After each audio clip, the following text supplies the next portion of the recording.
Spike, my dear boy. Spiky Boo. I think you just made an ultimate stupid decision when you decided to jump straight out of your spaceship, or mech, and do a moon jump. His eyeballs are gonna be plucked straight from their sockets, aren't they? Spike. Hello everyone and welcome to NerdTaku.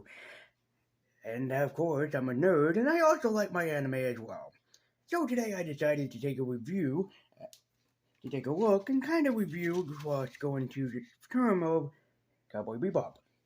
But I'm not going to take a look at the whole 26 episode series because we'd be here forever. But I decided it was probably against better judgment just to take a look at a few of the episodes of the series and really kind of see what goes in from there. And well, I can give you guys a taste of what's to come, and then you guys can tell me if you guys like it or not. Cowboy Bebop begins with a lonely figure standing in, well, an alleyway as he walks off after finished smoking about 1,000 cigarettes. It's not good for your health.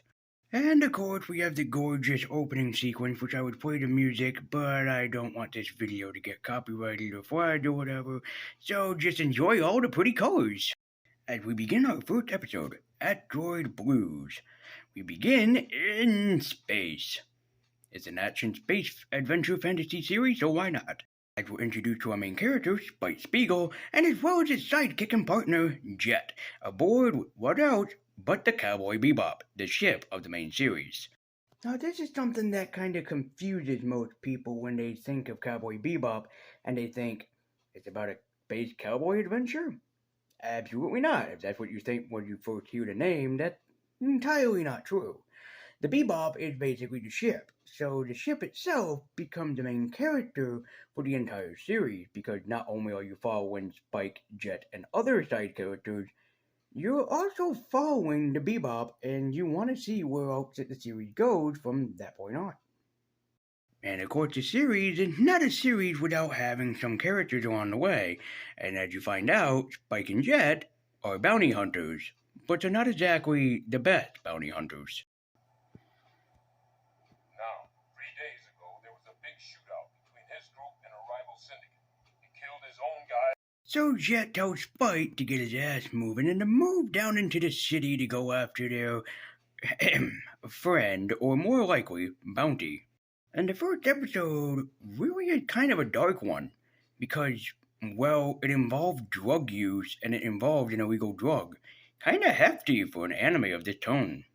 But it's also a very powerful drug, as it seems to put the user into, well, more or less, a berserk type of feeling and brings them on a rampage. Spike has a run-in with one of the ladies, who's pretending to be pregnant, even though she's not, and while trying to be helpful, he ends up getting attacked by who else but her husband. And while they're making their getaway, they think that they have killed the mighty Spike Spiegel. Only much to their dismay, Spike is just only a bit knocked out and not dead. It leads into an action-packed battle where Spike tries to defeat the man, and in case you didn't know, Spike is kind of based and influenced by the mighty Bruce Lee. You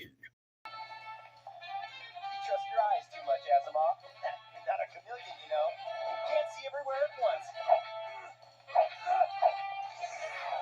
And the episode from here really takes a darker turn where her husband is mostly obsessed with the drugs instead of caring about the life that they have, but what he wants to get away.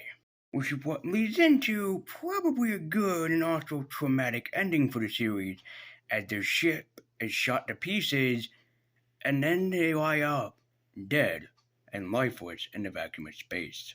And you can kind of tell this takes its toll on Spike, who probably thinks that, for better or for worse, his job is dangerous, and he had to come to sacrifices at times. Leading us into episode 2, Stray Dog Strut. And this one has a puppy! Less darker than the last one! Aboard the Bebop, Spike watches a, well, bounty hunter show, that's actually a thing, and they find out that on today's menu is this dude.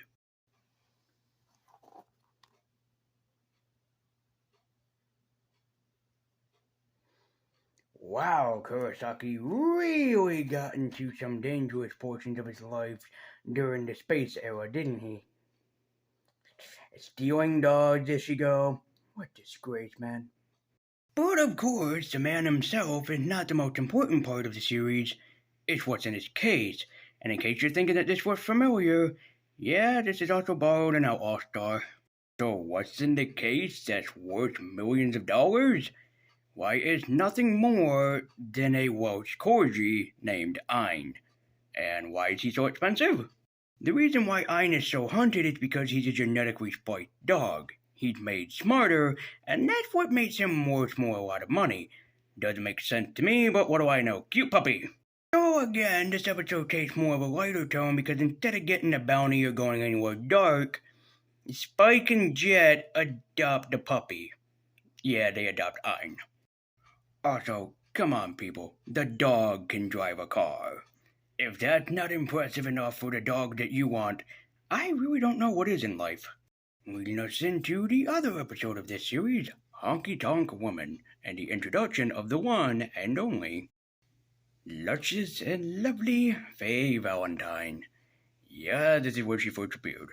Faye is hired by a gambling casino man in order to, hunt down somebody that he believes will be at the casino and will be up to no good. And you've accrued quite a large debt. Would you rather deal with the Galactic Police or me, Miss Queen of Hearts? And by accident, while playing blackjack, Faye thinks that the man's at the table, instead not noticing that it's the mighty Spike Spiegel, not the man she's looking for. Though to be fair, Spike kinda looks like the guy, so give it what you may. As they learn that the thief behind this is after something strange. He's after plane ships. Not the plane ships exactly, but the things inside of them. Faye later explains that there's a reason why this guy is after them.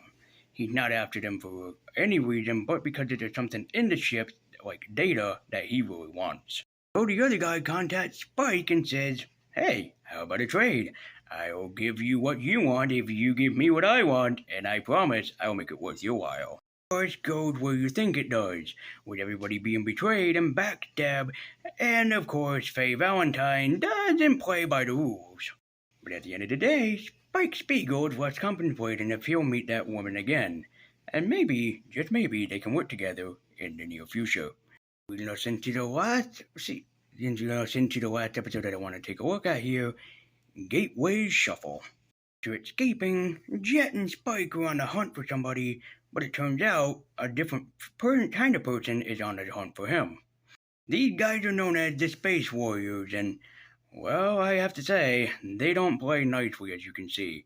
They shoot people while also at the same time protecting life and nature.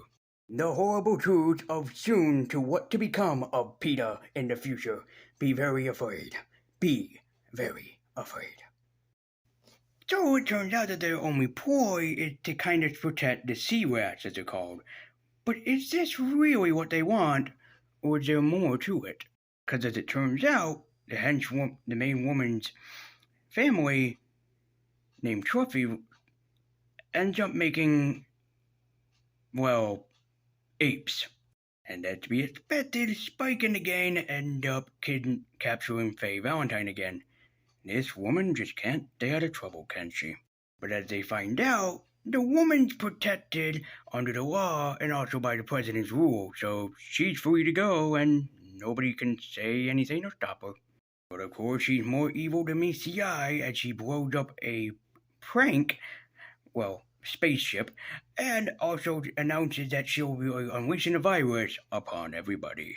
This puts Spike, Jet, and Faye into a race against time trying to capture the virus of what it was and, putting it back where it belongs. So they end up closing the space vortex, or space hole, to keep it contained inside. Much to their dismay and much to the disappointment of Ma. But Ma has her own problems to worry about, because the thing that Spike planted on her? Yeah, that's a virus. Good luck in the future becoming an ape, Ma. And to end it off, Spike, Jet, and Faye all compromise. Hey, why don't we become a team? We're in this together, so we may as well be in it for the long haul. And there you have it. that's a look at the first 4 episodes of Cowboy Bebop. And pretty much, needless to say, it's really good. The voice acting is superb, the music is great, the animation style is purely flawless, and it's just one of the best series that I've ever seen. And in fact, if not for a friend that recommended me to this series, I never would have seen this series. Also, it is one of the series that really wants me to have a Welsh Corgi too, and name it after Ein. I have so many problems.